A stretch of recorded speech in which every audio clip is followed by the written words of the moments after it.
Peace, peace, peace. Welcome back to my YouTube channel. For those of you who don't know, it's your boy Vic Slaying Hope, and I got another video for y'all. In this video, I'm going to be discussing the difference between a nigger and a black person.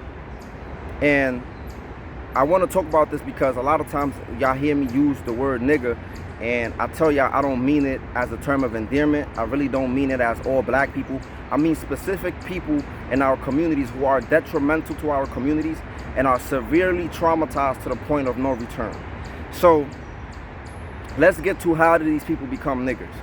I think that the whole purpose of enslavement and the rituals that the European man carried out on black people and indigenous people was to make us become niggers, right?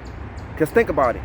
If I belong to royalty back in Africa, not all of us, but some of us did. If I belong to a nobility, if I belong to a certain lineage of people, how can you make somebody believe that they are less than?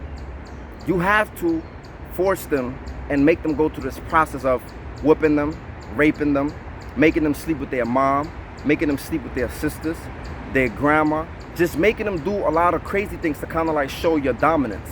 And I think a lot of the things, the European man even was one of the ones that introduced the concept of rape as a psychological warfare.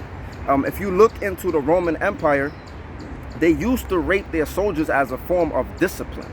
So they've been doing these crazy things and carrying out rape, right, as a form of a psychological tool for warfare.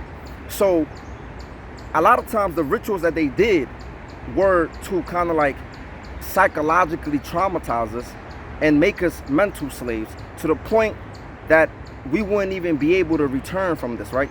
So fast forward, some black people were able to get out of this, right? Some black people managed to still do good things out of slavery, out of Jim Crow, out of Willie Lynch, whatever, right? There were some black people who they had the will, they had the resilience, they had the strength. This is why some people can't even figure out why these people are still accomplishing things, right? And these are the black people, right? These are the resilient ones. These are the ones that were able, we still kind of like messed up in certain ways, right? We still got a little nigger in us. We still struggling. We still have psychological issues. But for the most part, we were able to kind of like bounce back, or at least still be able to do productive things, even though we still struggling, even though we still got mental health issues, even though we still suffering maybe in silence when nobody sees, or in other ways, right, that people might not know about. Now, as far as the nigger is the one who it's almost, he's like at a point of no return. He's like at a point where he's not only detrimental to himself, but he's also detrimental to his people, to his community. And I think this was the whole purpose and the whole goal of enslavement and the rituals that they carried out on us, to make us destructive, to make us these type of people that will be unproductive, right? To make us these type of people who we won't be able to rebuild, or we won't be able to stop killing each other, or stop doing these, or stop raping each other, right? Today we see these things. We replicate the same things that the master did to us. We're doing it. We're raping our women. You know, we are killing our men. We're beating them. We have hatred for one another. This is some of the, and this is what I mean when I say niggers. Niggers is the people who are stuck in this condition, right? Who they make excuses for their behavior, who they hold on to a crutch. You got people out here who say, I don't want to work, I just want to rob people. You got people who say, they don't see no problem with the things that they're doing. They don't have no issues with the fact that they don't protect their women. They don't care about their men. They'll kill whoever they shoot, women, men, children. And when people in the community trying to do something good for the community, they stand in the way of it. They're ready to kill your leaders. They're ready to do anything to whoever in the name of niggerdom. You know, this is the type of people who, when you try to tell them certain things, they looking at you like you're an enemy. When you try to help them, they'll be the people that try to steal your car, even though you're trying to help them.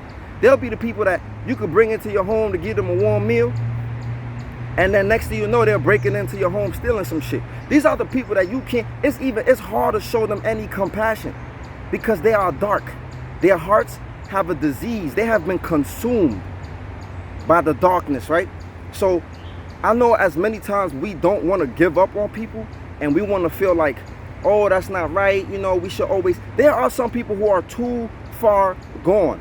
And these are the people who I'm talking about, because the plan of the European man is working, you know? So when I say that, you have to realize that there's a differentiation between black people, the people that keep striving, the people that are trying to help their people, the people who are trying to help their men, their women, their communities become better, the people who are doing good things, the people that are resilient, the people who are trying to, they realize they have an issue and they're working on it and they're seeking help. There's a total difference between those people and the people who don't want no help. And we can't keep wasting our time on the individuals who don't give two shit about us, themselves, the community, their mamas, their whoever. They don't care. So this is the difference that I was trying to make. When you hear me say nigga, I'm talking about the people who don't give a fuck about themselves, you or me, because the plan of the man worked, and they are stuck in this bubble, in this cloud, consumed by this darkness. And this is the people that you need to be mindful of in your community. These are the people that's gonna kill you way before some white man, way before some police, and way before white supremacy. Even though white supremacy is the reason why they might be in the situation that they are in, at the same time, you have to realize that these people are the closest enemy to you, and you need to be mindful. So with that being said, let me know what y'all thoughts are. Am I bugging? Am I tripping? Do I got a point? Let me know y'all thoughts in the comment section. Y'all stay blessed, y'all stay safe, and beware of them niggas. Peace.